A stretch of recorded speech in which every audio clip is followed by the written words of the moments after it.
Hi, I'm James Hodgins, and I'm here today at 2100 Gordon Drive, and extremely excited to be speaking with my very special guest, David Small.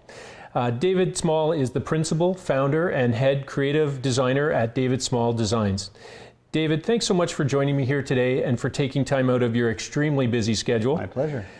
David, I'd like to talk about your iconic personal residence here at 2100 Gordon Drive, but if it's okay, I have a few questions about David Small, the man behind the name. Absolutely. The David Small design brand, and of course the innovative, exciting, and home designs we've all come to know, admire, and desire. First of all, I loved what I read on your website and what many of my clients have personally experienced in working with you, in that you establish your clients' needs first and create the design around their specific needs versus simply trying to fit them into a home design. Can you talk about that? Absolutely. There are a lot of variables that go into home design. There's the aspects of the property, there's zoning regulations, but first and foremost is the end user of the home. Who are they? What is their lifestyle? Leading up to the point where somebody is contemplating a custom home. They've been dreaming of this for years, so they will have inevitably built up all of their personal functional requirements, but the house is much more than that. It is a place where they are going to raise their family. Any major family decisions are going to be made in that environment.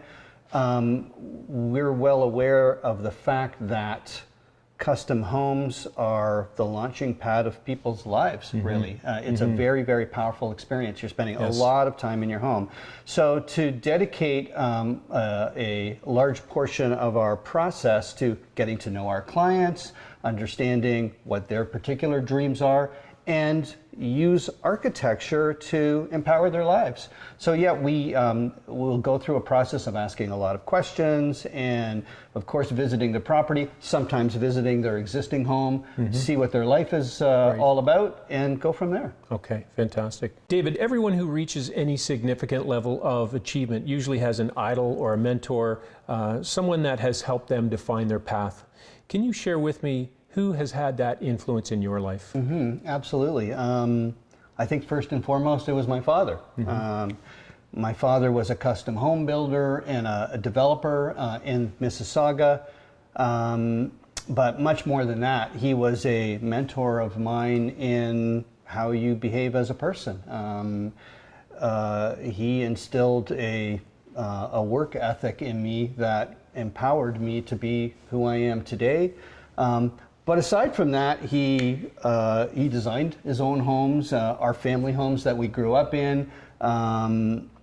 It was fantastic to go through that experience with him all the way through as a childhood. You're learning all the time, and you don't even know that you're learning, and that's part of the best learning happens when you don't even know it's happening. Absolutely. So that was, for sure, my father was a huge influence on me all through my life, and continues to be an important person every day for me. I would say on an architectural side of things, Frank Lloyd Wright, who many people, you don't need to be in the architectural industry to have heard of Frank Lloyd Wright. He is somebody that really has some core thoughts that are very similar to mine, in that the property is very dominant in the design process. He's got many examples over all of his career where he's done that, and that's always been my tendency. Growing up at French River, our family cottage, where the outside environment is everything. Living in all those summers over all those years, you get to appreciate what nature is in your life, and all these years later, we do that in our houses. So all of these houses we're doing are highly empowered by nature, as it was for Frank Lloyd Wright. David, I know that family is incredibly important to you and has been a huge part of your life. is a huge part of your life. Your beautiful wife, Jackie, and your twin daughters have come up often whenever we've had the chance to speak. How would you say your family has factored into your success, and how has the importance of family affected your creative design? Yeah, that's a great question. Everybody's influenced by the people that are closest to them. Inevitably, your family members are the ones that are closest to anybody, and that's no different for me. As it comes to design and architecture, maybe they don't know this, but I use them as a test ground all the time. How would the girls react to this? How would Jackie like that? I try to imagine ourselves as sample clients. Right. And even when I'm designing a home for myself, that's where it really comes to roost. So I stop short of interviewing my own children that I'm supposed to know. But of course, when it comes to designing, the family is at the core of everything. Right. They're the end users. You really need to design an environment, a lifestyle that suits the family. So in that regard, when we designed 2100 Gordon Drive, the family was at the forefront of everything.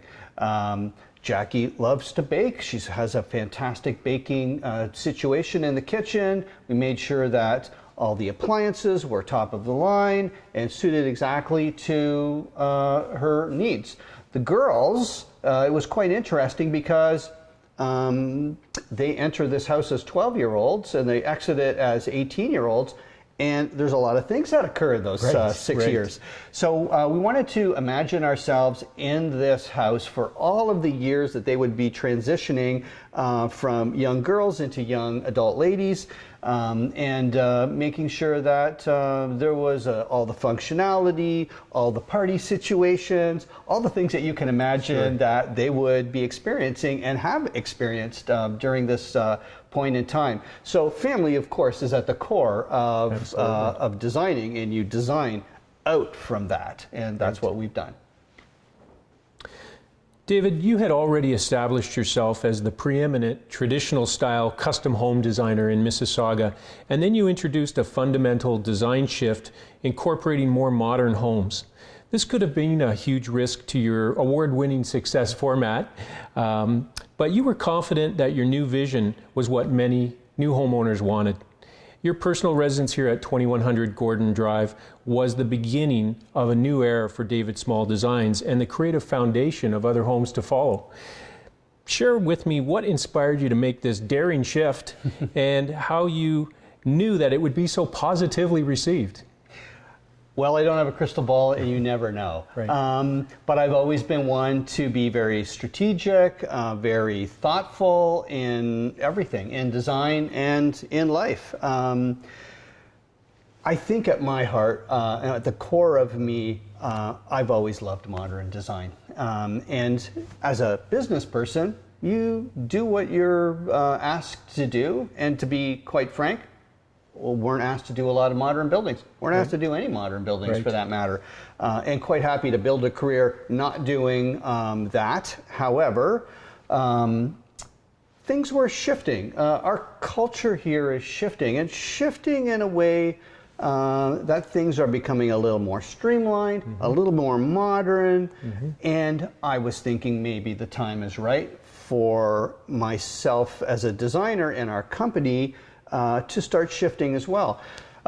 It is not near as risky as it may appear. I've got the boardroom where we meet new people all of the time, and you could see that there was a shift in the winds, you might say. Right. People were coming in asking about modern designs more often.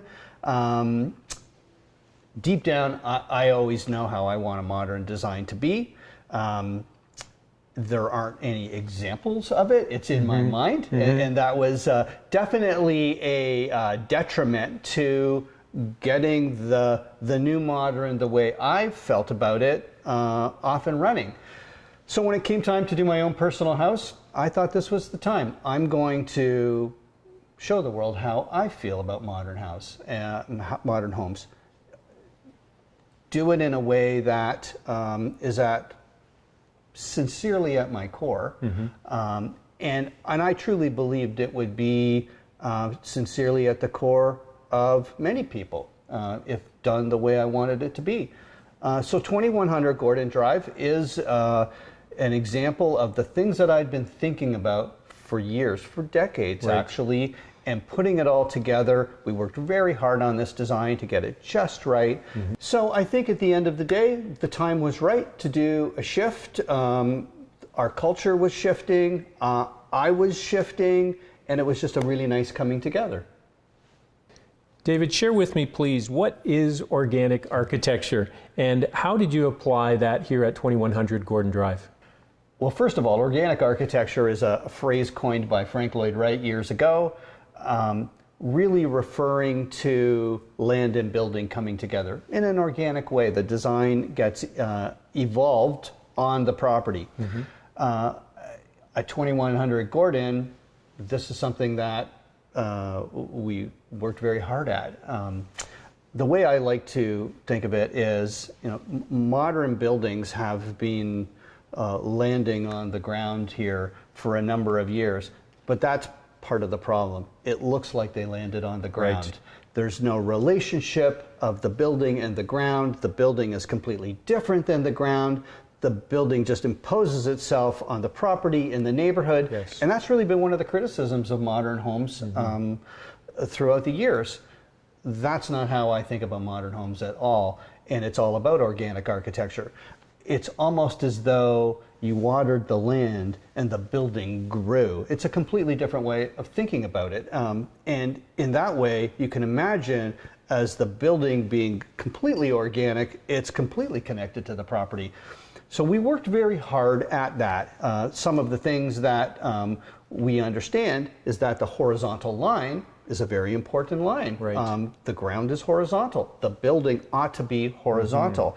And in that way, we've made 2100 Gordon as horizontal as we possibly can.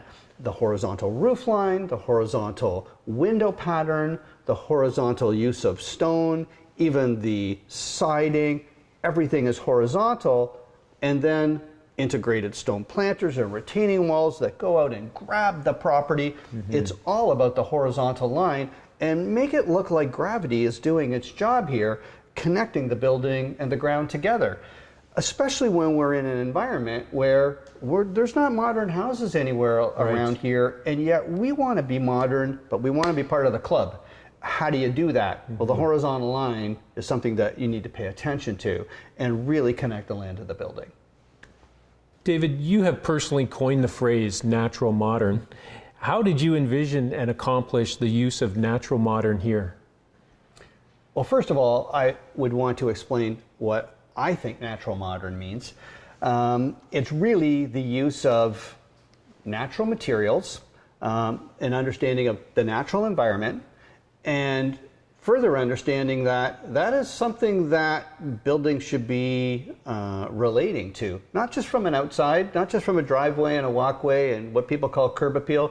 The property should be pouring right through the windows into the building. Right. And having the right property is part of the deal, of course. But natural modern is having a building that can look at the natural environment. It means having a building that's made out of natural things, having those things on the outside of the building, having those materials on the inside of the building. Many people talk about blurring the boundary between inside and outside. Right. Sometimes it takes huge sheets of glass, which takes the architecture in its own direction. That's not how I think about architecture. So the idea of natural modern is the idea of connecting the inside and the outside, but still keep it in a cozy, tactile, friendly kind of delivery. Right. And 2100 Gordon is what I would call a perfect example of what I think of natural modern architecture. David, when I'm here at your home, I feel like I'm at an exclusive mountain or lakeside destination retreat. You have the custom pool, the spa, the cabana, covered terrace and patios and generous, beautiful landscaped grounds. Did you think the end product would come together as magnificently as it ultimately has? Well, James, I've been carrying around a lot of thoughts over all the years, as many of my clients have. This is a custom home for me this time. Right. So I've certainly been dreaming of all of these things, and since I'm controlling all aspects of the design, it wasn't a surprise that it came together. But what was interesting, I wouldn't say surprising, but interesting, is one thing that I've discovered over the years is there are two types of people when it comes to architecture. There are the modern lovers and there are the modern haters. Yes. There aren't a lot of people in between those two camps. Yes. And we're doing a modern building, but we're also doing a traditional building. So I was quite interested on what the reaction of that might be. And I was quite pleased to see that I've converted a lot of modern haters. I've had a lot of people say, David, I really don't like modern buildings, but I like your building. Like yours. And that became a very common comment after we finished. So I look at that as a fantastic success story. We've designed a new style, a style for our new culture, a style that does not discriminate against people that love or hate any kind of architecture. It's just the right architecture for them, and that's the most pleasing thing about it. David, despite the warm and inviting interior here at 2100 Gordon Drive, the great room is truly impressive and voluminous by any standard, offering 20-foot ceilings and comfortable dining for 12. Can you share with me, David, your thoughts around this space and how you incorporated the floating roof design? Well, first we had objectives. Not objectives that are very different than many of our clients. We wanted a core family space for all of our family activities. We wanted those spaces to be open to each other. The danger of having spaces open to each other is there's no intimacy in any one space because of the openness and the size that is required to create that open feeling. So we worked really hard at, yes, making some spaces 20 feet high, but other adjacent spaces lower, more intimate. Our family room and our kitchen are 11 or 12 feet tall, in and of themselves are quite tall, but adjacent to a very tall space makes them feel intimate just by default, just because of their proximity to each other. We work very hard at dividing the rooms from not just from a furniture layout, but from a three-dimensional volume perspective. But one of the features of the house, all around the house, that is on display in a very evident way in the dining room, is the floating roof. So my idea of the floating roof is really comes out of the whole natural modern ideology that we've been developing. The idea that somebody should be able to feel connected to the outside, have enough glass to be connected to the outside, but also feel warm and enveloped and cozy on the inside. So these are conflicting notions. So the resolution of those are to develop it in a way that I call the floating roof idea, where the overhang and the ceiling inside are at the same level. Sometimes the materials are the same coming into the building, but most importantly, to have a ribbon of glass going as far around the building as you can, visually disconnecting the roof from the walls. That's a great way to have that feeling of envelopment, but also a feeling of spaciousness. So it's with this floating roof idea that we've achieved an interesting look on the outside, but also an amazing environment on the inside, really in display on the great room. Absolutely. In addition to design, David, you've utilized technology to enhance the overall living experience in your home. How have you and your family enjoyed and utilized these modern features? First of all, we've got a number of automated elements that are part of the house, what people refer to as smart house technology or home automation. There are 5 components to our home automation system here at 2100 Gordon Drive. First of all, lighting. If you're going to control anything, and it's just one, you're going to control lighting. So of course, it's part of the control system. But beyond that, we have automated window blinds. We have an automated HVAC system controlling the heating and air conditioning. We control the audio-video component of the building, where we've got a number of what we call invisible speakers drywalled in all around the house, creating all of these different audio zones that are all controlled by a central controller, and also security system with cameras and home security. Right. All being controlled by one system. So the beauty of the smart house technology that we've used here is the ability to have one button controls of as many of these as you want. So for example, in the evening, we can push one button, and one button would allow lighting to go to a certain level, that would allow blinds to go up and down in a certain fashion. All of the things that we are controlling can now be controlled at the push of a button. We even have television remotes that have those controllers on them, so we don't even need to leave the couch. We can do it from our TV remote. We can do it from an app on our phone. These are all ways that help our lives, simplify our lives, and it allows us to control the environment. The sun, the mood, the degree of privacy that we need at different times of the day are all done really from sitting on the couch. David, a ground floor master bedroom has become increasingly more popular. You have created a true ground floor master sanctuary, complete with poolside walkout from the ensuite. How would you say this has complemented your lifestyle? Well, this takes me back to one of the original questions that comments that we were making about how a family's needs in a building should come together. Our life experiences have taken us on vacations down in the Caribbean many times, and I was always dreaming of a master bedroom suite that made me feel like I was on vacation every single day. And we've used all of those experiences to create that environment. We're an aging population. It is a more popular item to be asked for. Our version of it really comes out of our life experiences, where we've got sliding glass doors and a lot of glass connecting both our bedroom and our ensuite to the outside living environment, where we have the pool and the hot tub. I don't ever enter the building after getting out of the hot tub without going right into my ensuite. I'm sure. Why wouldn't you want it that way? So Absolutely. that's the way we did it, and it's worked fantastic. We love every minute in our vacation suite. It's beautiful, absolutely. David, streaming natural light has become synonymous with modern architecture homes. However, your home somehow gathers and gently diffuses that light in a very pleasant and indirect way, I've noticed. How did you achieve this? Well, controlling natural light is an issue in modern homes, as you point out.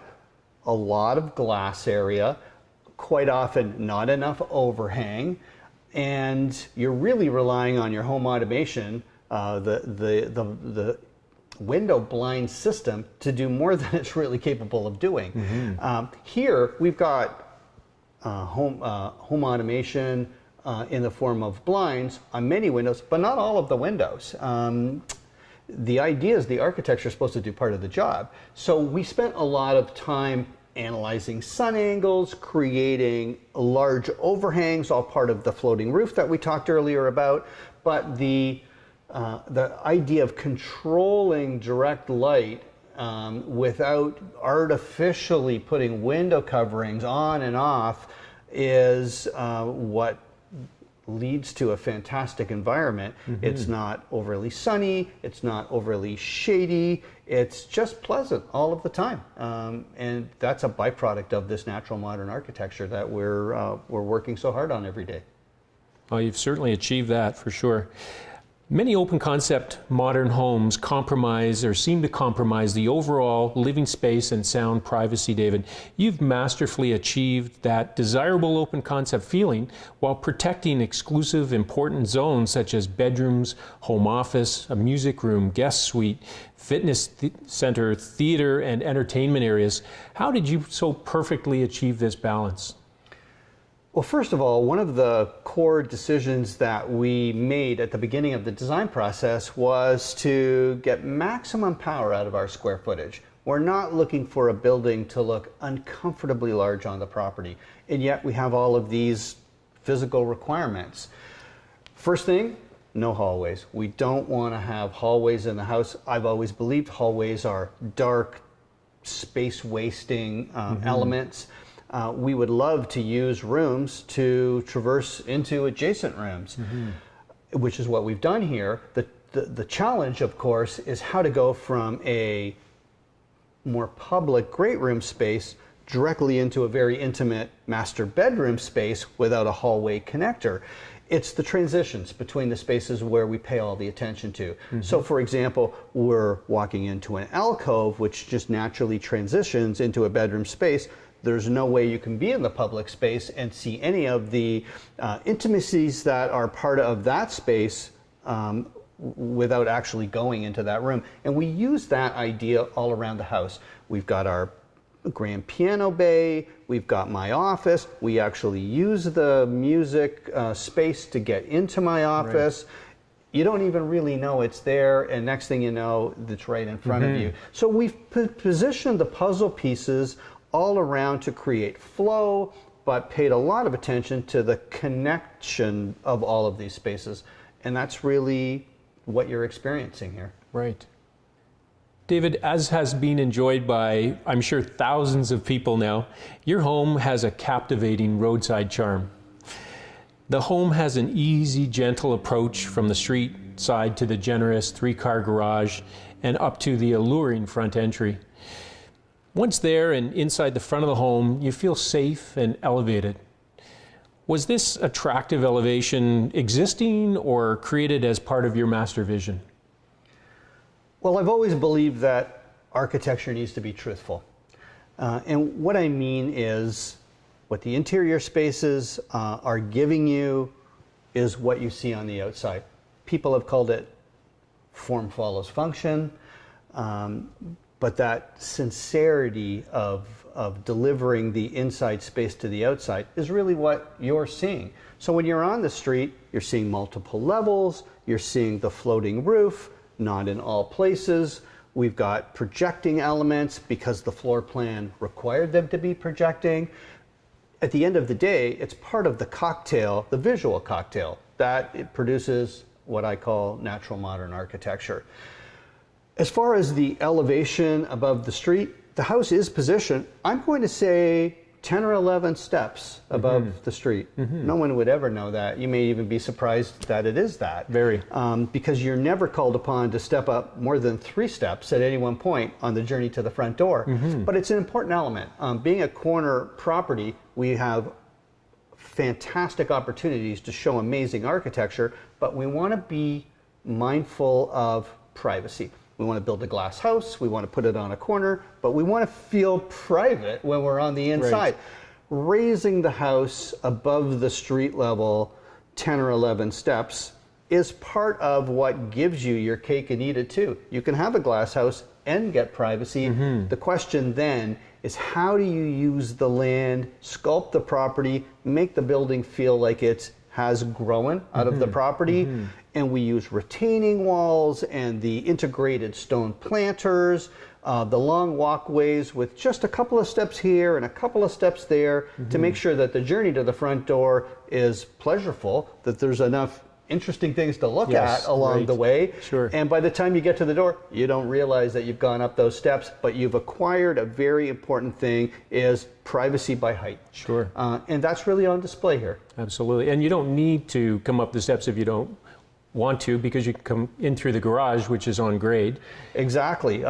Once we have committed to raising up that height, the next question is, how do we come into the mud room and the laundry room without having to do those steps either? And again, it's breaking it down into several components. A little bit of slope in the driveway, a little bit of slope on the garage slab, up 3 steps, you're into the mud room, up 3 more, you're into the laundry room, which creates a very nice separation of mud room and laundry room, but they both have the benefit of that large space.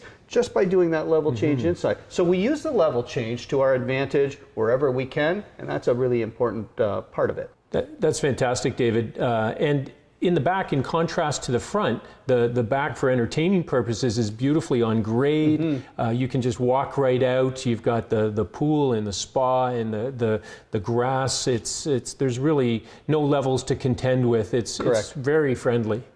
Yeah, it's another interesting design dilemma that comes with the idea of raising the house out of the ground, but not raising it out of the ground when it comes to using the rear yard amenities. There's a building code a component that says if we have more than 3 steps, we need a railing. Well, I don't want to have a railing on my back deck. I want to have my back porch connected to the land. So again, we've built the land up a little bit. We just have a couple of steps going down onto the Ipe deck, which is all covered and protected from the sun. Is a very nice connector element to go down just a couple of more steps onto the ground. You never feel like you are not connected by elevation at the back of the house. It has a really nice flow to it. And it's one of the things that we love so much about it. It's a little bit of a trick. And nobody coming in the front would ever expect that at the back, and yet you get that. Absolutely. David, despite your wealth of experience, you're still a relatively young guy. And your creative genius and energy seem boundless. So what's next for David Small? What does your vision look like for the future, and what can the many David Small advocates look forward to in the days to come? Well, I'm just one person with my nose down working away. I don't really look at myself as somebody changing the world in architecture. But I would say that I will continue to focus on the things that I've always focused on. Connecting my clients to homes that are meaningful to them and empower their lives. I've got a way of thinking about homes, is what we've talked about, and our culture is shifting all the time. So it's really a question of keeping your eye on the ball of the shifting culture, but being very respectful to our clients and connecting them in a way that is relevant, not just in the marketplace, but relevant in our changing society, always being in tune. And that's the way we will always change, is to constantly be in tune. Right. I feel a sense of pride when I walk around in my own home, knowing that it was the original, knowing that it was the beginning of what has become a movement, really, in architecture. The way that we controlled light, the way that we use natural materials, the way the building sits on the property and is a respectful participant in the neighborhood without trumping the neighborhood. I think those are the most successful things about this building and the lessons that I've learned carrying forward. And it all started here, and I'm quite proud of that. David, I'd like to thank you for sharing so much of your personal vision and insight with me here today. It's such a pleasure to sit down with a true modern-day visionary who's literally changing the landscape of the city and the world that we live in, one exceptional, exciting home design at a time. Thank you very much, David. Thank you very much. It was my Appreciate pleasure. it.